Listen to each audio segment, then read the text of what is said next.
The information was that it was a 30-year-old unidentified male who was in cardiac arrest, and that's as much as I can recall at this time, yeah. Do you recall whether any information was given to you as to what may have happened to him ahead of time, before he got there, to explain the cardiac arrest? Not at the time, not before he got there. Did you know at the time he arrived that the patient was in fact George Floyd? I did not. So you learned that at some point later, that it was George Floyd? Yes. Did you also know at the time that there was a video or any videos that depicted what had happened to Mr. Floyd before he was transported to the Hennepin County Medical Center on May 25th? No. Grounds? Overruled. You can answer. Were you aware of the existence of any videos as to what may have happened before he arrived at Hennepin County Medical Center on May 25th? No. Did you subsequently learn about videos? Yes. Were you able to evaluate your assessments about George Floyd in light of the videos? Yes.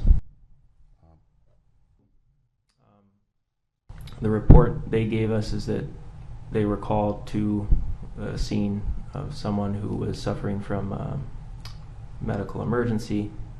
As I recall, and this is what I was told at the time, they were initially called for a lower type of acuity event of facial trauma, and then that was upgraded to an individual in distress. They reported that on their arrival, the individual did not have a pulse, and CPR was started.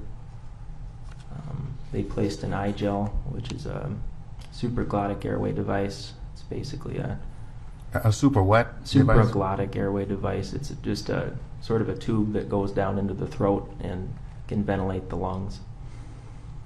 And then they gave medications, including epinephrine and sodium bicarbonate, to try to resuscitate Mr. Floyd as CPR was ongoing.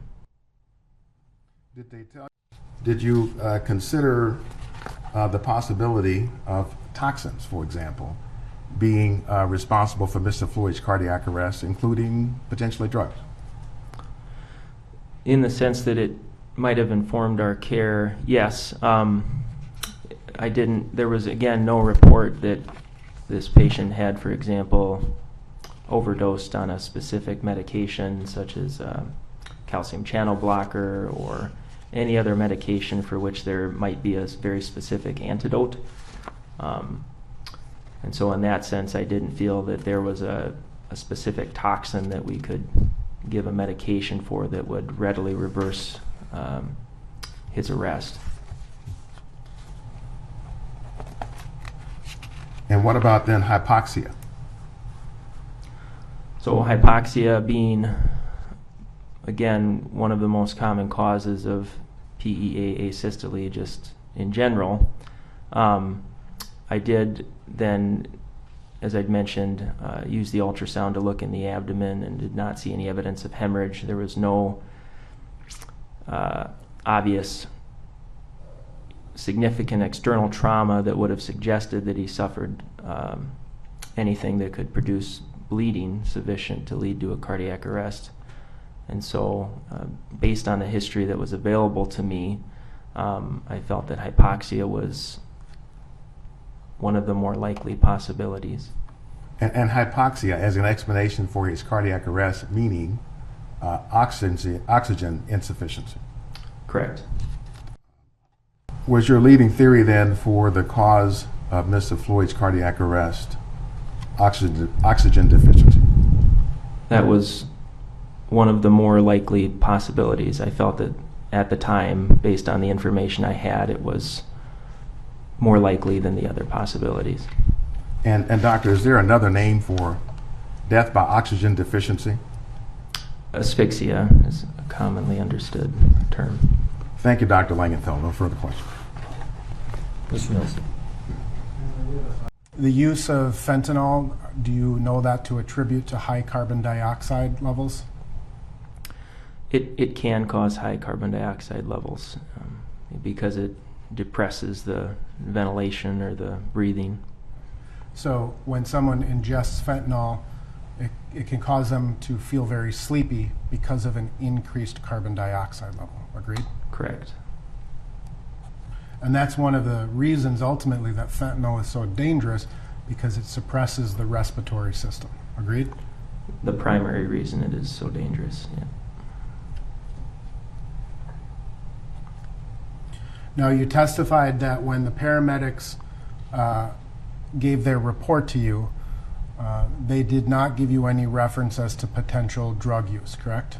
Correct. They did not tell you that they had administered Narcan or naloxone during their care, correct? Correct. And during the course of your care of Mr. Floyd, you did not administer Narcan or naloxone, did you? No.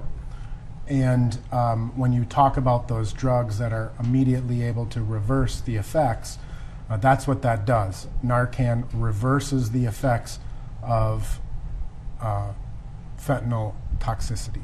Agreed? Correct. Mr. Floyd, based on these tests that you did, had an elevated CO2 level, correct? Yes. And that CO2 level was considered to be exceptionally high, correct? Correct. And you did not, in the course of your consideration, provide naloxone or Narcan. No. Okay. And it would be, is it fair to say that the administration of Narcan, if you do not have opiates in your system, is a safe procedure? Yes.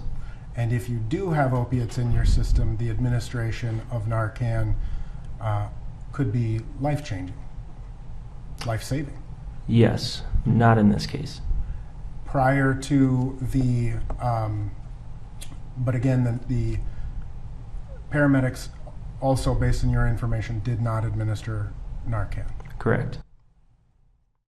It is my firm belief that the one singular incident we will be judged forever on will be our use of force. And so, while it is absolutely imperative that our officers go home at the end of their shift, we want to make sure and ensure that our community members go home too. And so sanctity of life is absolutely vital, that is the pillar for our use of force. Has this generally always been the case with Minneapolis use of force policy? It is not. When did that change? We implemented this particular in 2016. Has the training and use of force and application of use of force policy been imparted, including this philosophy, onto police officers in training at the training center? It certainly has, yes.